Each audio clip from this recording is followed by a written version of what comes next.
तो जोकच आहे की स्वप्नील म्हणजे 2 हिरोईन तर असणारच वगैरे, हा जोक आहेच ऑलरेडी. ते मला असं होतं की 6 हिरोईन म्हणजे आता काय होणार. की स्वप्नील बरोबर त्यामुळे काम करायला नेहमीच मजा येते. मी जसं म्हणाले फक्त मजा नाही येत तर मला नेहमी शिकायला मिळतं त्याच्याकडनं आणि मी अजूनही शिकते. जरी या सिनेमात 6 बायका असतील पण हा बायकांचा सिनेमा नाहीये, हा नवरा बायकोच्या नात्यांचा सिनेमा आहे. तो नवरा बायकोचा सिनेमा आहे. प्रत्येक स्त्रीने आपल्या नवऱ्याला हा पिक्चर दाखवाच म्हणजे तुमचं वैवाहिक जीवन जास्त सुखी होईल. शांतपणे हा सिनेमा तुम्हाला त्या जगात घेऊन जातो आणि त्याची दया येईल तुम्हाला की अरे आता कसा बाहेर पडणार याच्यातून. मला असं वाटतं की तो एक QR कोड स्कॅनर आहे. वाटते की आपल्याला व्हॉट एव्हर आपल्या मनात आहे, आपलं जे बिल आहे जे आपल्याला माहिती ते बरोबर स्कॅन करतो आणि ते तेवढं पेमेंट सॉल्व्ह होतं आपलं. आम्ही जेव्हा लंडनला शूट करत होतो आमच्या सगळ्यांचे रोज कोणाकोणाचे फोन हरवायचे आणि या सगळ्यात माझा खरोखर फोन हरवला. नमस्कार. सध्या बाईग चित्रपटाची सर्वत्र चर्चा सुरू आहे. वटपौर्णिमेच्या मुहूर्तावर या चित्रपटाचा टीजर रिलीज झालाय आणि या टीजरने सर्वत्र धमाल उडवून दिली आहे. 6 अभिनेत्री आणि 1 महाराष्ट्राचा लाडका अभिनेता. या चित्रपटाची नेमकी संकल्पना काय आहे याविषयी या चित्रपटाची टीम आज आपल्याकडे आली आहे. आपण त्यांच्याशी आज गप्पा मारणार आहोत. नमस्कार. लोकसत्ता ऑनलाईनच्या डिजिटल अड्डामध्ये तुम्हा सर्वांचं खूप मनापासून स्वागत. Thank you so much. आपण सुरुवात दिग्दर्शक सरांपासून करूया. 6 अभिनेत्री आणि 1 अभिनेता उल्लेख केल्याप्रमाणे मी तर ही संकल्पना नेमकी कशी सुचली? ही संकल्पना मला माणसाचे कर्म असतात ना, चांगले वाईट, ते आपले कर्म आपले नेहमी आपले वाट बघत असतात किंवा आपले पाठीमागे असतात, पाठीमागे लागलेले असतात कर्म चांगले वाईट. ते कधी आपल्याला पकडतील आपल्याला काही माहीत नाही आहे. मग ते या जन्मातले असतील किंवा मागच्या जन्मातले असतील. आपल्या फिल्ममध्ये आपला जो हिरो आहे त्याचे जे कर्म आहेत मागच्या जन्मीचे ते त्याला या जन्मात येऊन पकडतात. ते का पकडतात आणि काय त्याच्या मागच्या जन्मीचे कर्म आहेत ते तुम्हाला सिनेमात बघायला मिळेल. आणि तुम्ही आता आम्ही वेगवेगळ्या अभिनेत्री पाहतोय आणि सरांचं कास्टिंग, तर ह्याच भूमिका तुमच्या डोक्यात होतात का जेव्हा तुम्ही चित्रपटाची संकल्पना तुमच्या डोळ्यासमोर आली तेव्हा? नक्कीच. म्हणजे ज्या वेळेला सिनेमा आम्ही लिहित होतो त्यावेळेला हेच कास्टिंग होतं. स्वप्नील सर असतील किंवा ताई सुकन्याताई असतील किंवा आदित्य मॅम असतील, दीप्ती किंवा प्रार्थना, अजून सागर नाहीये किंवा नेहा नाहीये, हे जे कास्टिंग आहे हेच डोक्यात होतं आणि जे डोक्यात होतं तेच कास्टिंग पण फिल्ममध्ये आहे. स्वप्नील सर, 6 अभिनेत्री आणि तुम्ही, तुमचा एकंदर स्क्रिप्ट वाचून तुमची पहिली रिॲक्शन काय होती? खूप कमाल होतं, खूप धमाल. कारण जेव्हा मला ऍक्च्युली या फिल्मला माझं नाव सुचवलं प्रार्थनानी आणि मी बोलीन आणि जेव्हा हे माझ्याकडे स्क्रिप्ट आलं आणि सर आले आणि जेव्हा त्यांनी वाचन केलं तेव्हा मला असं वाटलं की अरे फार भन्नाट आहे. कारण जेव्हा तुम्ही 1 लाईन ऐकता तर तुम्हाला असं वाटतं की म्हणजे काय होणार, गोंधळ जास्त असेल असं पहिल्यांदा वाटतं. ऑल्सो रोमॅन्टिक सिनेमे आधी केले होते त्यामुळे तो जोकच आहे की स्वप्नील म्हणजे 2 हिरोईन तर असणारच वगैरे, हा जोक आहेच ऑलरेडी. ते मला असं होतं की 6 हिरोईन म्हणजे आता काय होणार. पण ज्या पद्धतीने त्यांनी ती गोष्ट बांधली, पांडुरंग सरांनी ज्या पद्धतीने त्यांनी ती गोष्ट फुलवली आणि खुलवत गेलेत, तर मला असं वाटलं की नाही हे जस्टिफाईड आहे. म्हणजे 6 बायका का, या 5 का नाहीत किंवा 7 का नाहीत किंवा 3, म्हणजे 6 हा काही फॅन्सी नंबर नाही. त्याला लॉजिक आहे, त्याच्यामागे डेफिनेट गोष्ट आहे, डेफिनेट घडामोडी आहेत. आणि त्या जेव्हा वाचल्या, जेव्हा ते कथानक वाचलं अख्खं, जेव्हा स्क्रीन प्ले आम्ही वाचलं तेव्हा मला वाटलं अरे हे कमाल आहे. कारण अशा केसेसमध्ये, अशा गोष्टीमध्ये जनरली भीती काय असते, रिपिटेशनची भीती असते की 6 बायका आहेत ना, मग ही तिच्यासारखी वाटणार, ती हिच्यासारखी वाटणार आणि मग पब्लिक बोर होणार. तर ते तसं न होता त्यांची इंडिपेंडंट गोष्ट आहे चित्रपटात. त्या प्रत्येक स्त्रीची आपली म्हणजे एक चित्रपटाची गोष्ट आहे पण त्यांची पण एक इंडिव्हिज्युअल गोष्ट सुरू आहे चित्रपटात, ज्याच्यामुळे ती चित्रपटाची गोष्ट घडते. आता ऐकायला थोडंसं कन्फ्युजिंग वाटतंय कारण मला गोष्ट सांगता येत नाही, पण इतका डिटेल काम सरांनी आणि त्यांच्या टीमने केलं होतं आणि मला वाचल्यावर असं वाटलं की अरे कमाल आहे. मग विचारलं की कोण आहेत त्या 6 मुली, तर ऑब्व्हियसली प्रार्थना मला माहिती होती कारण प्रार्थनाचाच फोन आला होता मला की असं आहे. मग ते म्हणले कारण वेगवेगळ्या वयोगटातली आहेत आणि मी म्हणतो तसं की प्रत्येक अभिनेत्री आपापली ताकद घेऊन येणारा रोल आहे. म्हणजे आल्या आणि एक गाणं केलं आणि 2 सीन असं काम नाही आहे कोणाचंच. मग ते म्हणले की नाही या रोलसाठी या आहेत, या रोलसाठी या आहेत, सुकन्याताई आहेत, मग आदिती आहेत, प्रार्थना आहेत, दीप्ती आहे. सो मला असं वाटलं की कमाल आहे, म्हणजे हे इंटरेस्टिंग, आणि हे जर कास्टिंग जुळवू शकलो आपण तर मजा येईल हे बघायला, म्हणजे मला करायलाही मजा येईल आणि हे बघायलाही मजा येईल. सो मी, आणि ते खरं ठरलं. अनेकदा असं होतं की स्क्रिप्ट मध्ये जेवढी मजा येते तेवढी ती ट्रान्सलेट होताना चित्रपटात येत नाही. मी अत्यंत आनंदाने आणि अभिमानाने सांगतोय की आम्हाला स्क्रिप्ट वाचताना जेवढे लाफ्टर आले आणि जेवढी मजा आली त्याच्यापेक्षा जास्त मजा आम्हाला चित्रपट बघताना येते, डबिंग करताना बघतोय किंवा अदरवाईज. तेव्हा मला वाटतं की हां, ते ट्रान्सलेट झालंय सगळं. तर माझ्यासाठी अनुभव खूप कमाल होता, आणि या 6 अभिनेत्रींमुळे माझं काम जास्त खुलतं. त्यांनी इतकं चांगलं काम केलं की त्यांच्यामुळे I start looking as a better actor. खूप मजा आली.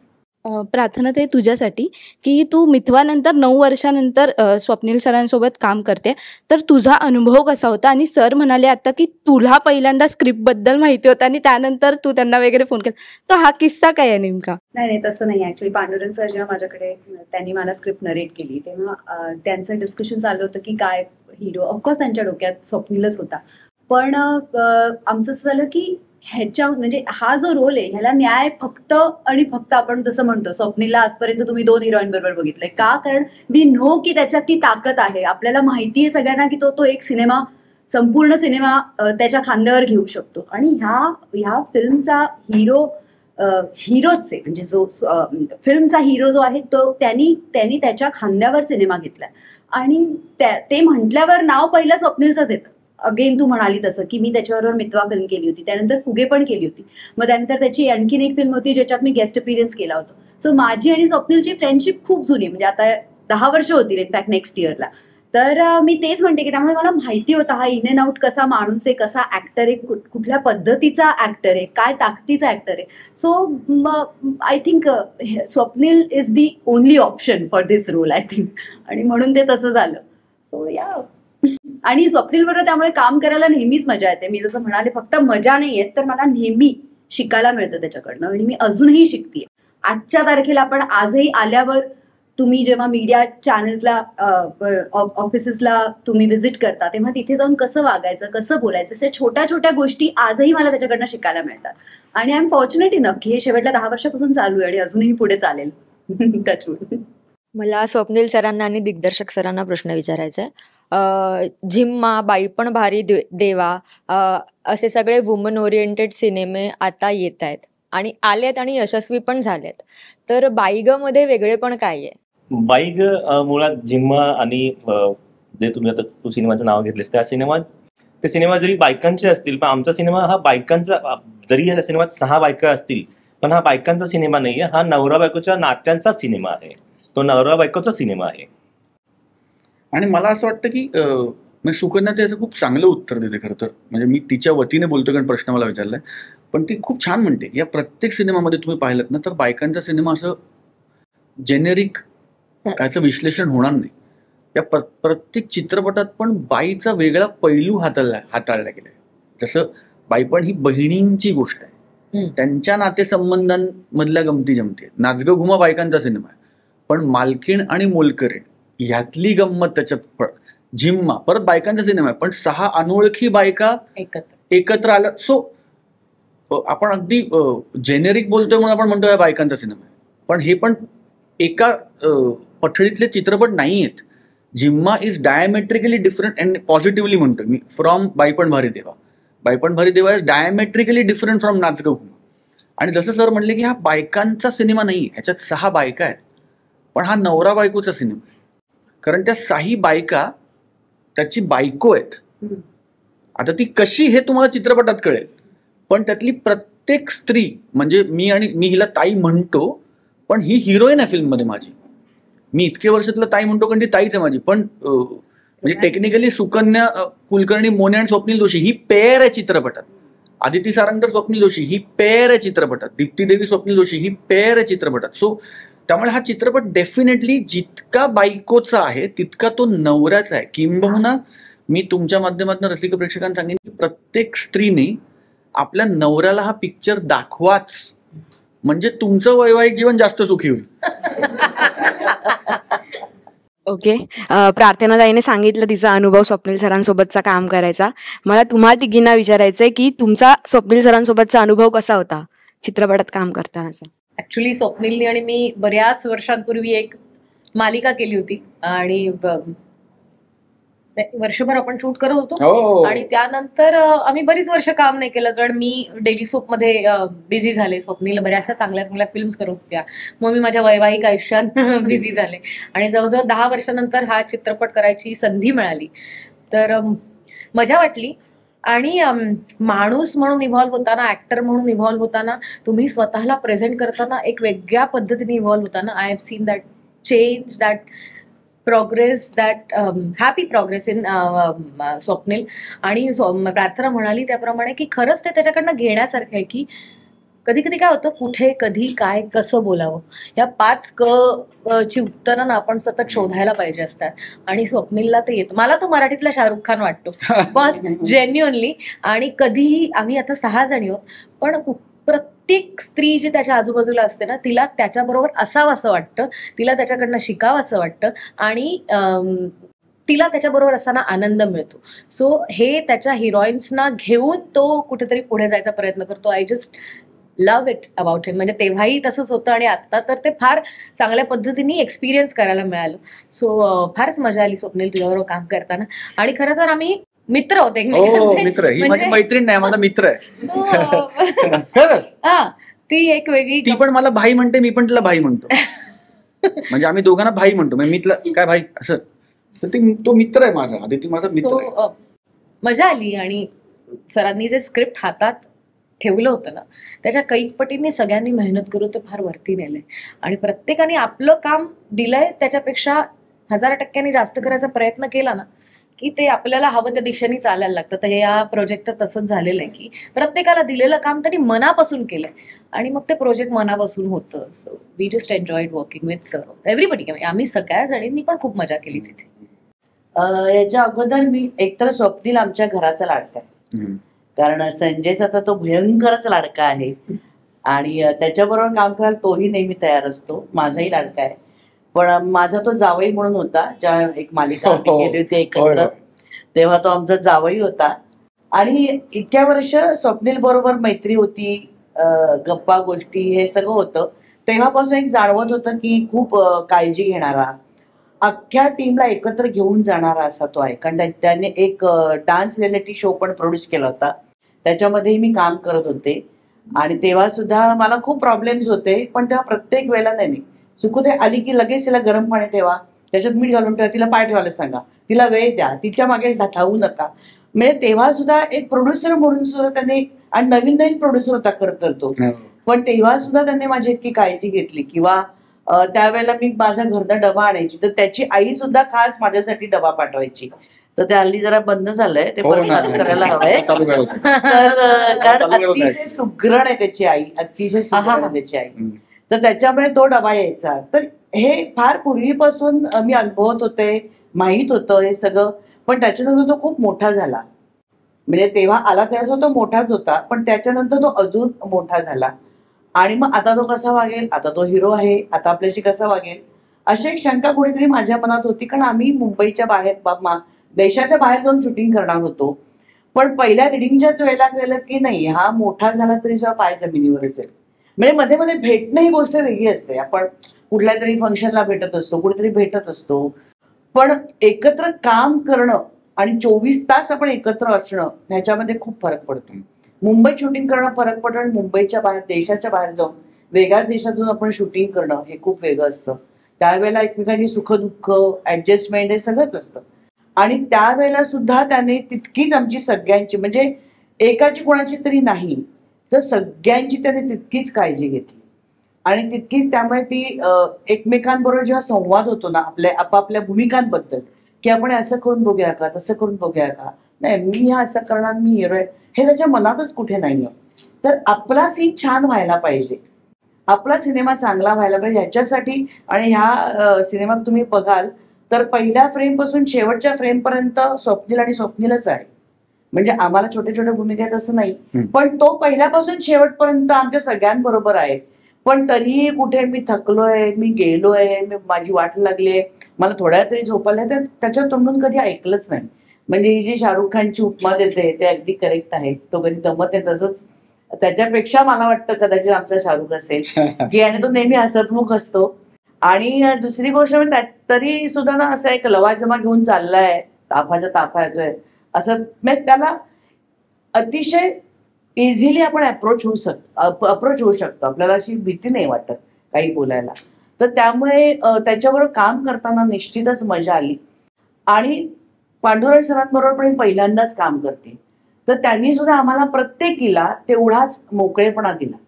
पहिल्या रिडिंगच्याच वेळेला आम्हाला सगळ्यांना त्यांनी विचारलं की तुम्हाला काय वाटतंय, त्याच्यामध्ये काही ऍड करावंसं वाटतंय का, काही कमी करावंसं वाटतंय का.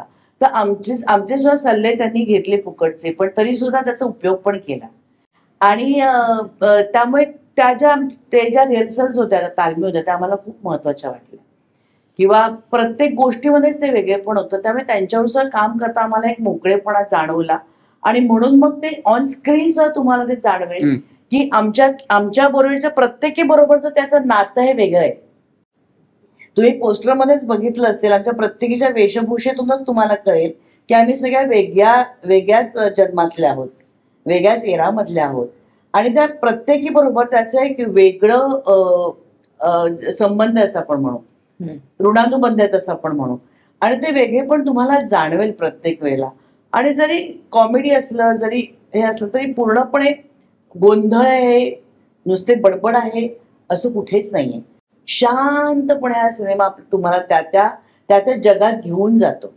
आणि शांतपणे तुम्हालाही कळत असतं काय चाललंय, आणि त्याची दया येईल तुम्हाला की अरे आता हा कसा बाहेर पडणार याच्यातून, असं वाटेल तुम्हाला. म्हणजे आम्ही कोणीच कजाक नाही होत, पण त्याचा जो गोंधळ झालाय त्याच्या आयुष्यात, तर कसा सुटणार, आणि ते परफेक्टने दाखवलंय. त्यामुळे काम करताना खूपच मजा येते त्याच्याबरोबर. आणि तो खवय्या एक नंबरचा. पण आम्हाला यावेळेला वेळ नाही मिळाला, त्यासाठी परत जावं लागेल आपल्याला. तर आम्हाला वेळ नाही मिळाला, पण जेव्हा वेळ मिळायचा तेव्हा मग आम्ही जायचो आणि आम्ही काय काय खायचो आणि मजा करायचो आम्ही. तर ती मजा पण आम्ही केली, पण शूटिंग करता करता जेवढा वेळ मिळेल तेवढी मी मजा पण केली.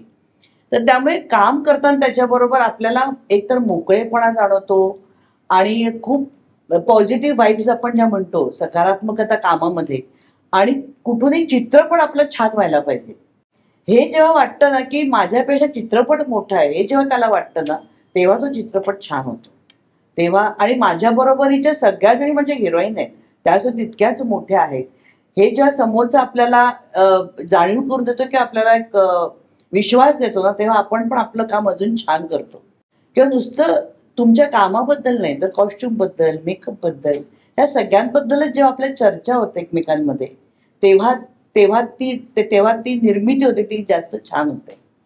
तर त्यामुळे त्याच्यावर काम करताना निश्चितच मजा आहे. आणि त्याला पण आमच्यावर काम करताना मजा आली. त्यामुळे आम्ही लगेचच सिक्वेल आणणार.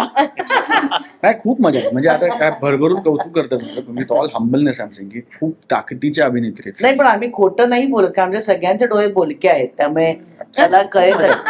आणि ते खूप लाड केलेत सगळ्यांनी, म्हणजे प्रत्येकाने माझेही खूप लाड केले त्यांच्या बरोबर. म्हणजे दीप्तीने वेगळ्या पद्धतीने केले असतील, टुंपाने वेगळे केले असतील, हिने वेगळे केले असतील, पण तो लाड करण्यासारखाच आहे. हा, पण म्हणजे खूप काय म्हणतात, ती पॉझिटिव्हिटी निश्चित आहे या फिल्मला. करेक्ट. आणि ती पॉझिटिव्हिटी मला मनापासून असं वाटतं की कुठल्याही क्रिएशनला जेव्हा ती ऑफ स्क्रीन पॉझिटिव्हिटी लागते ना, तेव्हा बाय डिफॉल्ट ती पॉझिटिव्हिटी स्क्रीनवर दिसते आणि ती लोकांपर्यंत पोहोचते. 100%. मला थोडंसं बारीक पुढे नेऊन म्हणेन की I personally feel that this film is a realistic fantasy. म्हणजे इमोशन्स रिअल आहेत, पण ते फॅन्टसीच्या माध्यमातून तुमच्यापर्यंत कुठेतरी पोहोचवण्याचा मजेशीर प्रयत्न केला. आणि मला इथे अजून एक मुद्दा सांगावा वाटतं, आत्ताच मी त्याच्यावर जास्त काम केलं, त्याच्यामुळे की एक निर्माता म्हणून पण तो जितका सबळ आणि जितका काळजी घ्यायचा, तितकंच तो आता एक आर्टिस्ट म्हणून पण काळजी घेतो. म्हणजे असं कुठेही तो वेगळा मला दिसला नाही, कारण तो त्याचा मूळ स्वभाव आहे आणि त्या मूळ स्वभावानुसार तो वागतो. तो असं कुठे काही जण स्वार्थापोटी पण जवळ करतात ना हिरोईनला, तसं नाही तो. तर हे मला ह्याच्या बाबतीत पण जाणवलं की एक निर्माता म्हणून पण तो कसा आहे आणि एक कलाकार, सहकलाकार म्हणून पण तो कसा आहे. त्यामुळे त्याला जवळनं मला बघता आलं दोन्ही प्रोजेक्ट्स मध्ये. मी स्वप्नीलचं खूप काम म्हणजे ॲज अ फॅन म्हणून पण पाहिलंय, इंडस्ट्रीत आल्यानंतर ॲज अन ऍक्टर म्हणून पण पाहिलंय. आणि त्यामुळे त्याचे टेलिव्हिजन शोज असोत, त्याचे इंटरव्ह्यूज असोत, इंटरनेट जेव्हा खूप फास्ट आपल्याकडे पोहोचलं तेव्हा खूप वेगवेगळ्या माध्यमातून स्वप्नीलचं बऱ्याच फक्त ऑनस्क्रीन आणि ऑफस्क्रीन पण त्यांनी खूप जास्त त्याचं प्रेझेन्स असल्यामुळे तो फार कळायला लागला होता.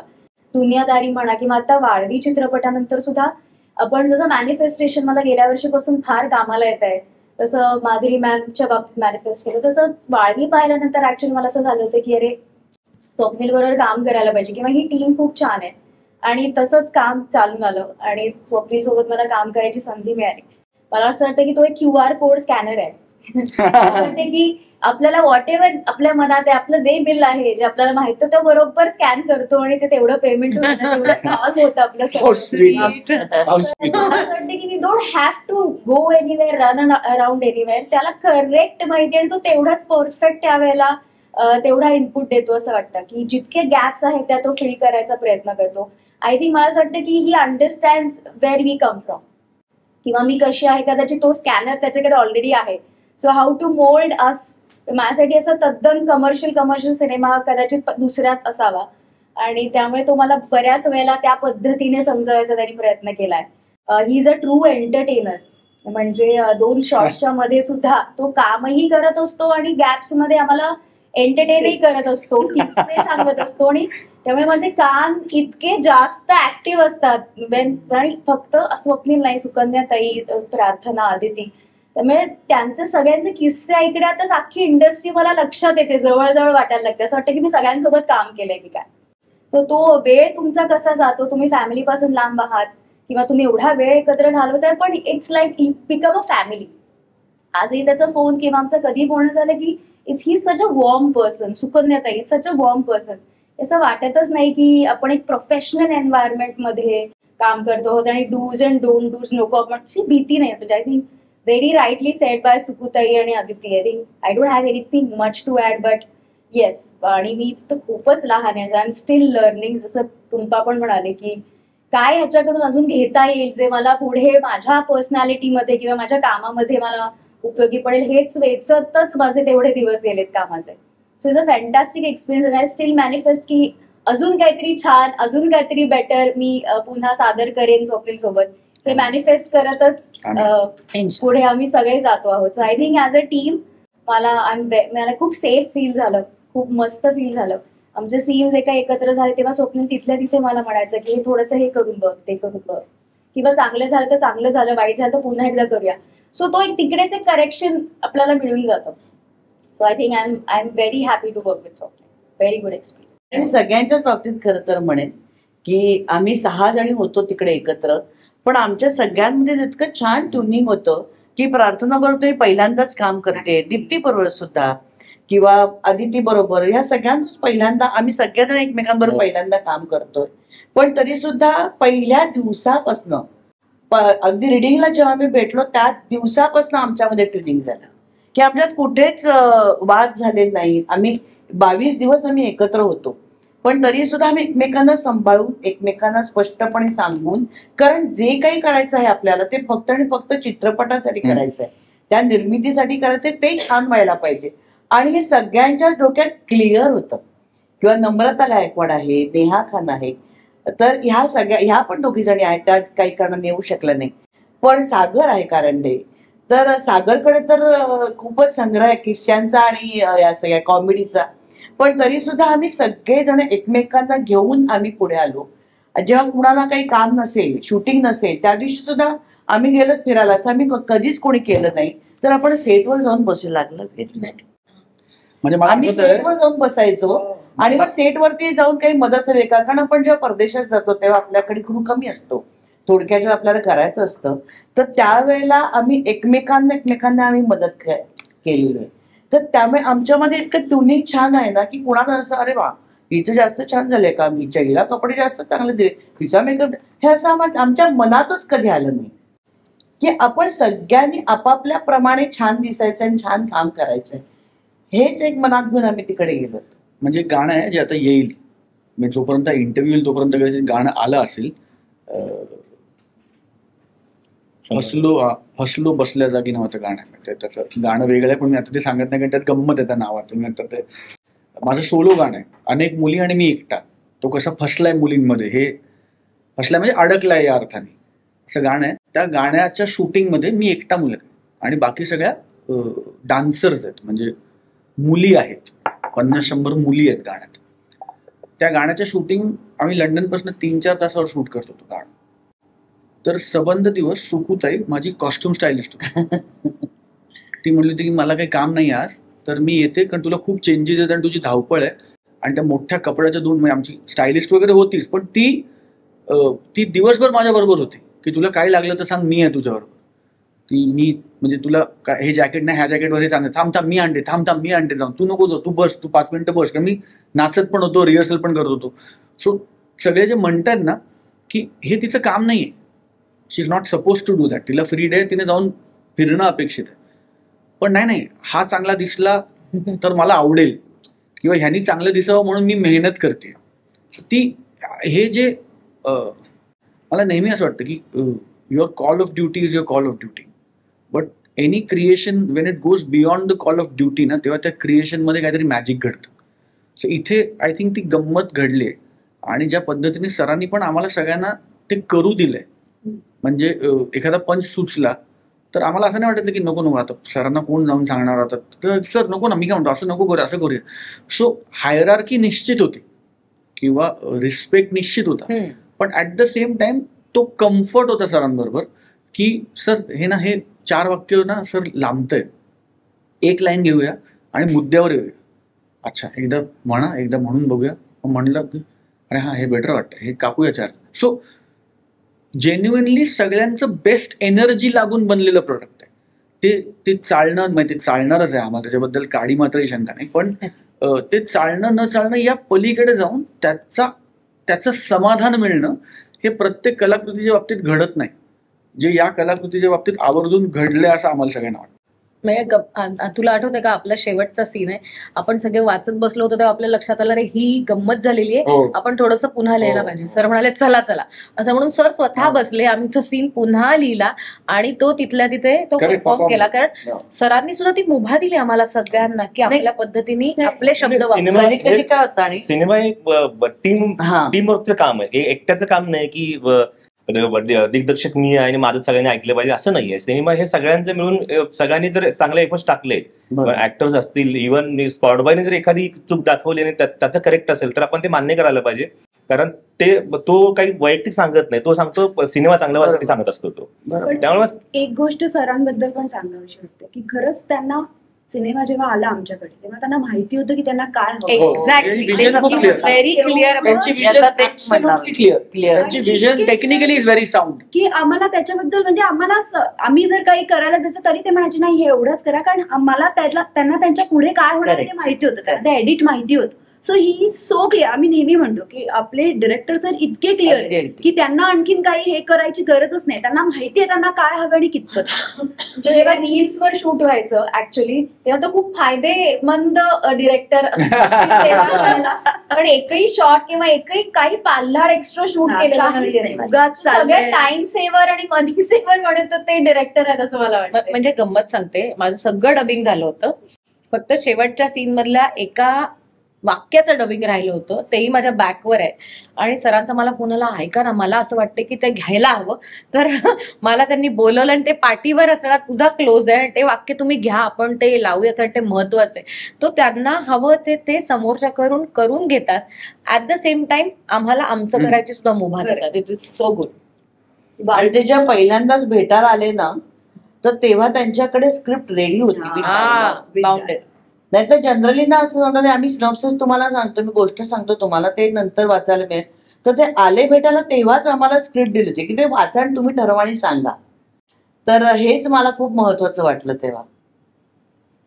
नाही आमची बाकीची टीम पण छान होती, आमचे कॅमेरामॅन असतील नागराज, कारण एकतर आम्ही शूट करतो लंडनमध्ये आणि काही लिमिटेशन्स बाहेर येतात की लाईट्स असतील किंवा दिवस रात्रीच्या वेळा बदलतात, दिवस मोठे असतात, आशिष अगरवाल हे छोटे असतात, कॅमेरामॅन छोटे असतात, नॉन महाराष्ट्र तरी म्हणजे मी जे इव्हन म्युझिक राहुल म्युझिक वरून म्हणजे मी जेव्हा हा म्हणाला की ती दिवसभर तिकडे, तर मला असं वाटतं की एक निर्माता उभा राहतो. आशिष अगरवाल म्हणून आमचे जे निर्माते आहेत ते स्वतः डॉक्टर आहेत आणि नितीन वैद्य आमचे प्रोड्युसर आहेत.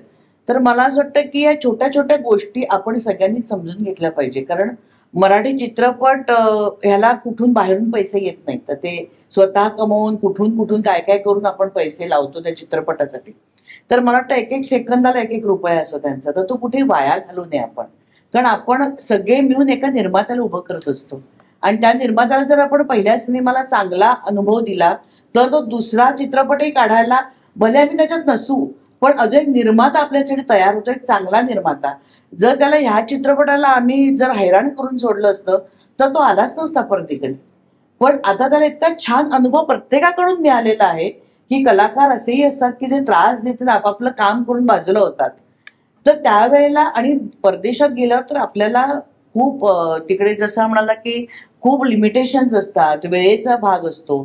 तर त्यामुळे तिथे आपण पटपट शूटिंग केलं तर ते जास्त कुठेही, अर्थात इथे सुद्धा केलं तरी निर्मात्याचा पैसा असतो. तर त्यामुळे मला असं वाटतं की आपण त्याचा प्रत्येक कलाकारांनी सुद्धा विचार करायला पाहिजे. जसा निर्माता तुम्हाला खुश करण्यासाठी खूप गोष्टी करत असतो त्याच्या लिमिटच्या बाहेर, तसं मला वाटतं म्हणजे खुश इन द सेन्स की तुम्हाला राहण्याची सोय व्यवस्थित आहे की नाही, खाणं पिणं व्यवस्थित मिळतंय की नाही, तुम्हाला 2 सीनच्या मध्ये बसायला जागा आहे की नाही व्यवस्थित, ह्या सगळ्या सोयी जरी आम्ही मुंबईच्या देशाच्या बाहेर गेलो तरी ते करत असतात. किंवा आता इव्हन आम्ही कोल्हापूरला जातो, सांगलीला जातो शूटिंग करायला, मुंबईत सुद्धा शूटिंग करताना एखाद्या बंगल्यात शूटिंग करत असतो, तर प्रत्येक गोष्टीचा विचार करतो. तसं मला वाटतं कलाकारांनी सुद्धा निर्मात्याचा किंवा वेशभूषाकार असेल किंवा हे बाकीचे तंत्रज्ञ यांचा विचार करायला पाहिजे. तर ती टीम छान बनते आणि तर मग त्यांना असं वाटतं की नाही आपण याच्यात अजून काहीतरी करू शकू. ह्या टीम बरोबर नाही, पण अशा पद्धतीचं काम इथे होतं, हे पण अशा पद्धतीचं पण काम होऊ शकतं. आणि तर आपल्याकडे नवीन नवीन लोक येतील, नवीन नवीन तंत्रज्ञ आपल्याकडे येतील, नवीन नवीन निर्माते आपल्याकडे येतील, नवीन दिग्दर्शक संगीतकार आपल्याकडे येतील. तर जी मराठी चित्रपट आता जरा सुगीचे दिवस आलेत ते अजून चांगले होतील. की आपल्याकडे खरोखर आपल्याकडे गोष्टी इतक्या सुंदर आहेत, इतके छान छान लेखक आहेत आपल्याकडे, पण मला असं वाटतं की अजूनही त्यांना तेवढी मिळावी तेवढी दाद मिळालेली नाहीये, वाव मिळालेला नाही. तो हळूहळू आता मिळेल असं मला वाटतं. आणि हे मी म्हणजे निर्माता म्हणूनही तुम्हाला सांगतो, ती जे बोलली ती तंतोतंत पाळते अभिनेत्री म्हणून. कारण आता नाचगं घुमाची निर्मिती करताना आम्ही 6 निर्माते होतो, पण मी एक षष्ठमांश निर्माता होतो. तर मी बघितलं तिला हे करताना की निर्माता उभं करणं म्हणजे काय. म्हणजे मी बघितलंय तिला, म्हणजे ती फक्त घरचे पैसे लावत नाही आमच्या पिक्चरला एवढंच ती करत नाही. मग वेळ पडली तर ती तेही करेल, ती तितकी वेडी आहे. आणि तिने प्रेम केलं तर ती प्रेम करते. पण ती म्हणजे मी बघितलंय तिचं हे की नाही तुम्ही करता ना, काय पाहिजे सांगा. म्हणजे नाचगं घुमाला ती तशी उभी होती आमच्याबरोबर, तिने प्रश्नच विचारले नाहीत. मानधन किती, म्हणजे आम्ही तिला यथाशक्ती मानधन दिलं होतं, मुद्दा आलाही दा. पण ती म्हणली तुम्ही बनवता ना, मी काय करू सांगा. अच्छा काम ओके, अजून काय करू सांगा, अजून कुठली जबाबदारी दिली. सो मी तिला हे करताना बघितलंय. तेव्हा जेव्हा ती म्हणते की निर्माता उभा राहायला पाहिजे, तेव्हा मला तिला स्वतःला मी हे करताना बघितलंय निर्माता म्हणून सुद्धा. त्यामुळे I vouch for what she saying. आणि नाही खरंच म्हणजे एवढ्या सिनियर आहेत त्या, एवढा एक्सपिरियन्स आहे त्यांना, पण तरी कुठे आता एखाद heroine, one of the heroine, आम्ही सगळ्या 6 जणी होतो, पण कुठेही त्यांनी ते दाखवलं नाही की सगळीकडे सगळ्या ह्याच्यात म्हणजे आम्हाला सगळ्यांना एकत्र घेऊन कसं जायचं, कोणाला काय गरज आहे, काय हवंय. स्पेशली लंडनला तर म्हणजे आमची आईसारखं, म्हणजे काहीही झालं की सुकुता इज दी ओनली ऑप्शन, तिच्याकडे जायचं आणि तिथे सॉल्व्ह कर. म्हणजे अनेक दिवस रात्री 1 वाजता मी तिला सांगितलं मला भूक लागली, मला भात करून देतं. तिने हॉटेलमधनं साहित्य आणून मला रात्री भात करून दिलं की तू गरम गरम वरण भात खा म्हणून. लंडनच्या हॉटेलमध्ये तिथल्या किचनवाल्यांना पटवून त्यांच्याकडनं तांदूळ बिंदूळ घेऊन ते सगळं तिने मॅनेज करून की हा रात्री दमून येतो, ह्याला गरम गरम वरण भात मिळालं तर ह्याला बरं वाटेल. ते तिकडलं जेवण आपण जेवू नाही शकत रोज कॉन्टिनेंटल. आणि तेव्हा स्पेशली काय होतं की ऍक्ट्रेसेसला एक असतं ना की सिनियर ऍक्टर मग ते कसे बिहेव करतील, आपण कसं करायचं. पण सुकुताई बरोबर हे कधीच आय एम शुअर आपलं कोणालाच आम्हाला असं जाणवलं नाही की एक बॅरियर आहेत की त्या एवढ्या सिनियर आहेत मग त्यांच्याशी तसं वागायचं. एक ते कधीच नाही, ती आमच्यातली एक झाली लिटरली. ती तुझी होती किंवा ती तुझ्या वयाला येऊन तुझ्याशी कनेक्ट होऊ शकते. तिचं कौतुक आहे, म्हणजे नॉट इझी.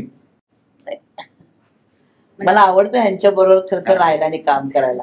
मला खूप काही शिकायला मिळतं या पिढीकडून. कारण माझी मुलगी पण आता 22 वर्षाची आहे, तर तिच्याशी कनेक्ट करण्यासाठी मला हे सगळं गरजेचं आहे. म्हणजे एक साधी गोष्ट आहे की हिने एक प्रकारचा टी शर्ट घातला होता, तर तो मला इतका आवडला. म्हणलं ह्याला काय म्हणतात, आणि काय ते वेगवेगळे टी शर्ट असतात ना आता, काय कॉर्सेट टी शर्ट कसं काहीतरी होतं ना ते. तर म्हणाला काय म्हणतात, तर ती म्हणाली हल्ली आहे सगळीकडे मिळतं. म्हणलं हो मला घ्यायचंय, मला जुलियासाठी घ्यायचं. तर मला कुठे फॅशन बिशन काय कळतंय आम्हाला. तर म्हणलं मला हे हवंय, कुठे मिळेल. मग लगेच जाऊन मी ते घेतलं. माझी जुलिया एकदम खुश, आई म्हणजे सॉलिड. तर ह्या काही ज्या गोष्टी आहेत ना, ते मला ह्यांच्याकडनं शिकायला मिळतात, नवीन नवीन गोष्टी शिकायला मिळतात. आणि मला ते आवडतं, म्हणजे मला ह्यांच्याबरोबर राहायला आवडतं. त्यांना आवडत न आवडत, मी काकूबाई वाटतो मला ते आवडतं त्यांच्याबरोबर राहायला. किंवा म्हणजे साध्या गोष्टी आपण आता ड्रिंक्स काय असतात किंवा वेगळे खाण्याचे प्रकार असतात, तर ते जाऊन बघणं नाही केलं तर आपल्याला बघायला पाहिजे, आपल्याला कळायला पाहिजे. कारण मी पूर्ण शाकाहारी आहे, जुलिया पक्की नॉन व्हेजिटेरियन आहे. तर लहानपणी जेव्हा ती आमच्याबरोबर आमच्या चॅनलच्या पार्ट्यांना यायची तेव्हा मला काही कळायचं नाही. तर मी माझ्या मैत्रिणी धरून सांगायची, आदिती तिला जरा सांगा कुठला मासा चांगला आणि कुठलं चिकन चांगलं, हे जरा तू सांगा तिला, असं मी सांगायला लागले तिला. पण नंतर लक्षात आलं की हिने वारच लावले सगळ्यांकडे. आज काय आदितीकडे जेवायला द्यायचंय, उद्या काय सुरुचीकडे जेवायला द्यायचंय, उद्या काय. म्हणलं असं नाही सांगणार, मला आलं पाहिजे. मग मी शिकले नॉनव्हेज करायला. पण म्हणजे मला ह्यांच्याबरोबर कनेक्ट व्हायला आवडतं खूप. त्याच्यातून आपल्याला खूप काही शिकायला मिळतं. आणि आता तर हे जे सोशल मीडियावरती एडिटिंग कसं करायचं, आपले कोलॅब कसं करायचं, तर हे सगळं मी ह्यांच्याकडनं शिकते. आणि माझं काही कमीपणा नाही वाटत. आपल्याला जे नाहीये ते शिकण्यामध्ये काय गैर आहे, आपल्याला हे आलं पाहिजे. आणि ज्या म्हणतात ना मला नाही माहित त्यातलं काही कळत, ते सगळं ना माझी मॅनेजर नाही, आपल्याला कळलं पाहिजे हे काय चाललंय. भले ती करू दे, पण आपल्याला कळलं पाहिजे कसं करायचं, हे काय असतं आणि काय करायचं. आपल्याला कोणी फसवता कामा नये. आणि मला हे जमत नाही हा आपल्या शब्दकोशामध्ये शब्द असता कामा नये. प्रयत्न तरी करून बघा. यशस्वी झाला अयशस्वी झाला हा भाग वेगळा आहे, पण प्रयत्न तरी करून बघा की मला असं करून बघायचंय. की आता ती साधी गोष्ट, तुमच्याकडे तर काहीच गोष्ट नाहीये, साधे मला हायलाइट्स करायचे होते, पण मी 10 वेळा विचारले मला कसं दिसेल, आणि केस तर खराब नाही ना होणार, आपण भूत तर त्यांना दिसणार, तर करून तर बघूया. केस आहेत ते वाढतील परत, नाहीतर रंग मारूया परत, की गेले, करून तर बघूया. पण ते माझ्यासाठी ते खूप होतं की बापरे आपण हे रंग करायचे, खूप होतं माझ्यासाठी, हायलाइट्स करायचे आपल्याला. पण ते करून तर बघायला पाहिजे असं मला वाटतं. तर त्यामुळे मला प्रत्येक गोष्ट शिकायला आवडते. आपण प्रत्येकाने मला असं वाटतं आयुष्यभर विद्यार्थी दशेत असलं पाहिजे की नवीन नवीन. आणि आता तर जग कुठल्या कुठे चाललंय, तर नवीन नवीन गोष्टी आपण शिकल्या पाहिजेत, आपण करून बघायला पाहिजेत असं मला वाटतं. मला सगळ्यांना प्रश्न विचारायचा आहे. आता बाईग चित्रपटातील 2 गाणी रिलीज झाली आहेत आणि त्याला खूप चांगली प्रतिक्रिया मिळते. आणि म्हणजे त्यातली हुक स्टेप आहे दोन्ही गाण्यांमधली, ती खूप वेगळी आहे. तर ती हुक स्टेप कोणी बसवली, आणि गाणं डान्स शूटिंग जेव्हा सुरू होतं त्या दरम्यानचे किस्से ऐकायला आवडते. हुक स्टेप जे आहे ती कोरिओग्राफरनेच बसवली आहे, राहुल ठोंबरे म्हणून आहे. सगळ्या आमच्या फिल्ममध्ये 5 गाणी आहेत, ते 5ही गाणी खूप सुंदर त्यांनी हुक स्टेप, प्रत्येक गाण्याची एक हुक स्टेप आहे. जे तुम्हाला 2 गाणे जसे आवडले, पुढचे 3 गाण्याचे हुक स्टेप त्याच्यापेक्षा अजून चांगले आहेत. त्याही तुम्हाला एक दिवसात केलेली, त्याही तुम्हाला खूप आवडतील. एका दिवसातली गाणी आहेत. म्युझिक पण खूप छान केलेलं आहे, वरून लिखते त्यांनी. बाकी गमती जमते तुम्हाला आता सांगतील ते. नाही, प्रत्येक गाण्याचे खूप वेगळे फ्लेवर्स आहेत. म्हणजे कारण बाईगामध्ये 6 मुली आहेत आणि मी आहे, तो रॉमकॉम आहे, म्हणजे रोमॅन्टिक कॉमेडी. आणि जसं आदिती खूप छान म्हणली की त्याला म्हणजे चित्रपट रिअलिस्टिक आहे, पण त्याला एक छान फॅन्टसीचा फील आहे. त्याला एक फॅन्टसी आहे, म्हणजे थोडंसं म्हणजे जादू या अर्थाने फॅन्टसी नाही, पण एक मेक बिलीफ आहे थोडं. तर ते असताना त्या 5 जॉनरची गाणी पाहिजे होती सरांना. आता पहिलं गाणं आलं ते प्रमोशनल गाणं, बाईग ते लोकांनी डोक्यावर घेतलं, ते ट्रेंड होतं गाणं, आम्ही टॉप 10 मध्ये आहोत. दुसरं गाणं आलं ते रोमॅन्टिक गाणं आलं, चांद थांबला, त्याला पण खूप चांगला रिस्पॉन्स आणि खूप स्टेडी ग्रो होते. आणि मला असं वाटतं की वो लंबी रेस का घोडा आहे, ते गाणं लॉंग टर्म आवडणार. म्हणजे माझी रोमॅन्टिक गाणी वर्क होतात, तर ते डेफिनेटली त्या लीग मधलं गाणं आहे जे इव्हेंच्युअली तिथे जाणार आहे. अजून 3 गाणी चित्रपटात. एक सुपर्ब डिस्को नंबर आहे, सुपर्ब, नेहावर पिक्चराइज झालाय तो. ती नाचते खूप छान दिसली पण. करेक्ट. त्यामुळे तिने म्हणजे आमची स्टायलिस्ट आहे साक्षी, तिने कॉस्ट्युम केलेत. आणि परत राहुलने ज्या प्रकारे, ते उत्तम डिस्को सॉन्ग आहे. परत त्याला एक तद्दन मराठमोळा तडका आहे, जो काय ते मी आता सांगणार नाही कारण परत त्याची गंमत आहे. पण ते डिस्को गाणं असलं तरी त्याला एक तद्दन मराठमोळा तडका आहे, त्यामुळे ते गाणं पटकन वाजणार असं आम्हाला वाटतं. त्या व्यतिरिक्त एक गाणं जे मी म्हटलं ना मगाशी, ज्या गाण्याचं मी नाव आत्ता घेऊ शकत नाही कारण त्या नावातली ती गंमत आहे, पण एक सोलो गाणं जिकडे ह्याची तारांबळ कशी उडते आणि ह्याला कसं आता मुलींची भीती वाटायला लागली कारण सगळ्याच बायका परत आल्या तर वॉटेवर, तर त्या धावपळीचं एक फन सॉन्ग आहे जे पण खूप क्रेझी गाणं म्हणजे ते परत वेगळ्या झोनचं, त्यात लगबग आहे, गडबड आहे, धावपळ आहे, गोंधळ आहे, या भावना अधोरेखित करणारं गाणं आहे.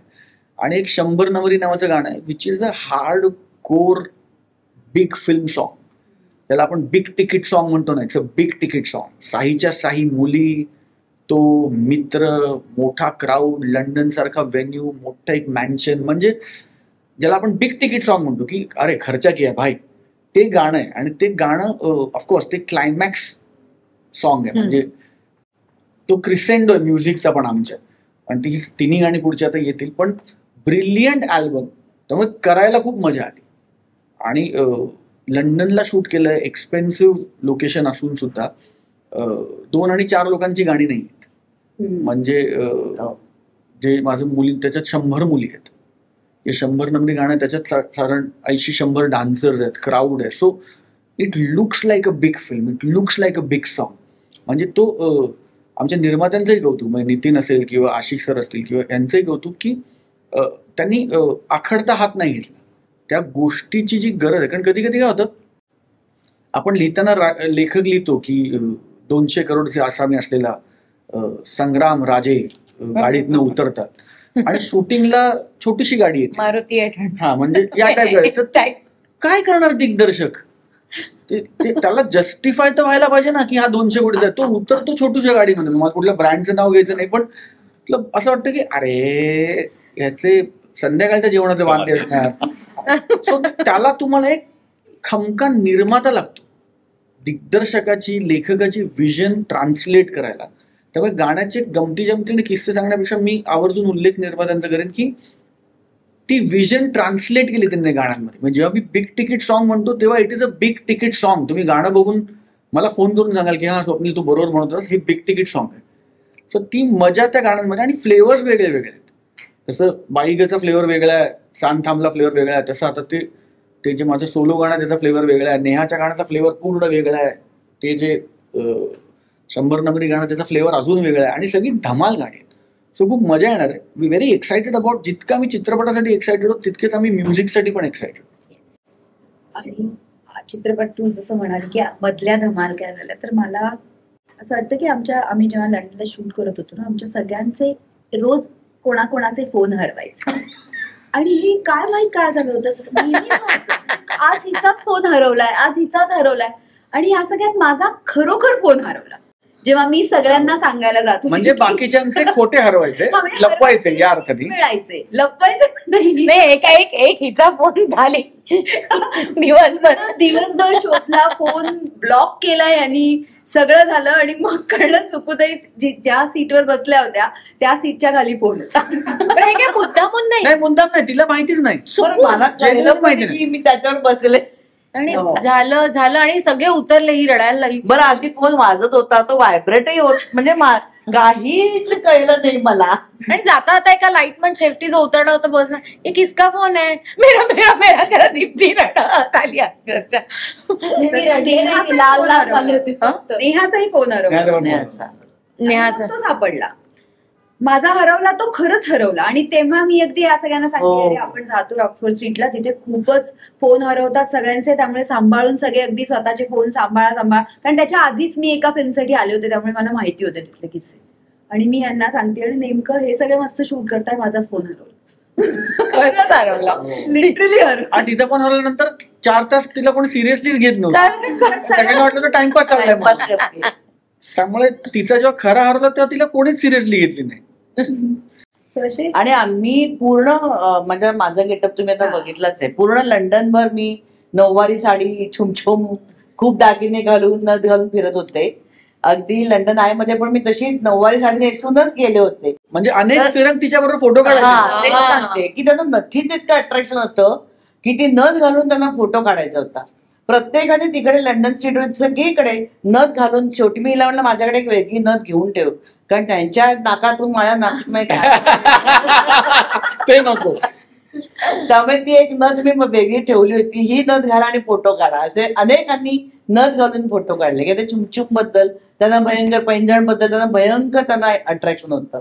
ओव्हरऑल नऊवारी साडीबद्दल त्यांना काही कळत नव्हतं काय नक्की घातलंय, पण तशी एक ती मजा संपूर्ण लंडन मध्ये आली. ते छान दिसतंय सरांनी, म्हणजे गोष्टीच्या लॉजिकने पण, की त्या वेगवेगळ्या गेटअप मधल्या बायका आहेत, वेगवेगळ्या एरातल्या आहेत, ते लंडनच्या बॅकड्रॉपवर इतकं छान दिसतं की लंडन आहे, सगळे फॉरेनर्स दिसत आहेत तुम्हाला, आणि एक पाटल्या बांगड्या, कानातले, नऊवारी, वाक्या घातलेली एक बाई एका सूटबूट घातलेल्या मुलाबरोबर चालत येते आणि रोमॅन्टिक सीन चाललाय.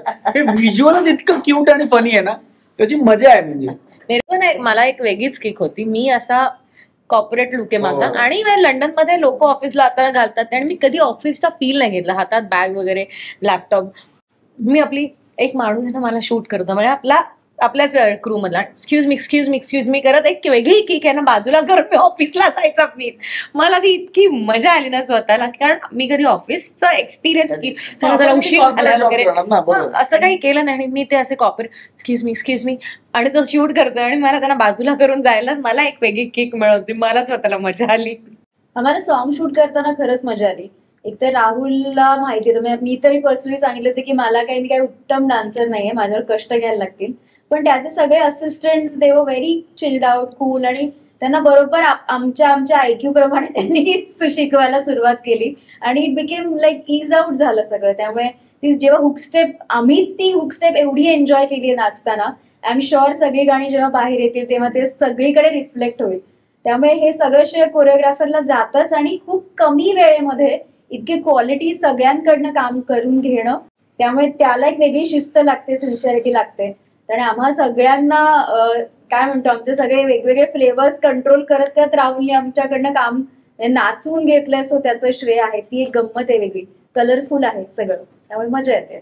तुम्हा सगळ्यांच्या गप्पा ऐकून आमच्या मनामध्ये पण चित्रपटाबद्दल उत्सुकता निर्माण झाली आहे. तर तुम्ही सगळे प्रेक्षकांना काय आवाहन कराल?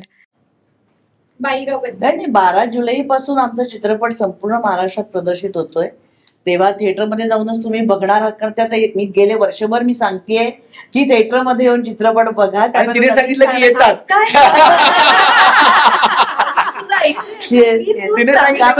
सांगण्याची तर गरज नाही, त्यांना माहितीये थिएटरमध्ये येऊनच आपला चित्रपट बघायचा आहे. तर त्यामुळे नक्की या आणि सहकुटुंब सहपरिवार या. हा चित्रपट सगळ्यांनी बघण्यासारखा आहे. फक्त बायकांचा नाव जरी बाईक असलं तरी फक्त बायकांचा चित्रपट नाहीये. ही एक प्रेमकथा आहे नवरा बायकोंची असं म्हणून प्रत्येक जन्मातल्या, आणि ज्यांना कर्तव्य आहे त्यांनी पण बघण्यासारखं आहे. म्हणजे त्यांना कळेल, त्यांचा सुखी संसार होईल ते बघितल्यावर. आपण कसं वागलं पाहिजे बायकोशी, आणि बायकोलाही कळेल नवऱ्याशी कसं वागलं पाहिजे. तर जरूर या, आणि जिथे जिथे शक्य आहे तिथे तिथे आम्ही प्रेक्षकांना भेटायला येणारच आहोत. आम्ही एक नवीन स्पर्धा पण आता चालू केली, उखाणा स्पर्धा. तर त्याच्यामध्ये सुद्धा मला खात्री आहे की खूप वेगवेगळ्या प्रकारचे उखाणे आपल्याला ऐकायला मिळतील, आणि खूप वेगवेगळं आपल्या समोर येईल. आणि त्यांच्यासाठी बक्षिसं पण आम्ही चांगली ठेवली, आमच्या प्रोड्युसरनी चांगले ठेवलेली आहेत. तर या उखाणा स्पर्धेला सुद्धा भरघोष यश मिळेल, खूप बायका याच्यामध्ये भाग घेतील याची मला खात्री आहे. आणि त्यामुळे हा चित्रपट आत्ता गाजतोय, आता अजून गाजेल. नक्की या, 12 जुलै पासून आम्ही येतोय तुम्हाला भेटायला. आणि आत्ता आमचा चित्रपट आहे, नंतर आपला चित्रपट होणार आहे तो, त्या नक्की बघायला या. थँक्यू, तुम्ही सगळे वेळात वेळ काढून इथे आलात. आमच्या संपूर्ण टीमकडून चित्रपटासाठी खूप साऱ्या शुभेच्छा. Thank you so much. Thank you. Thank you.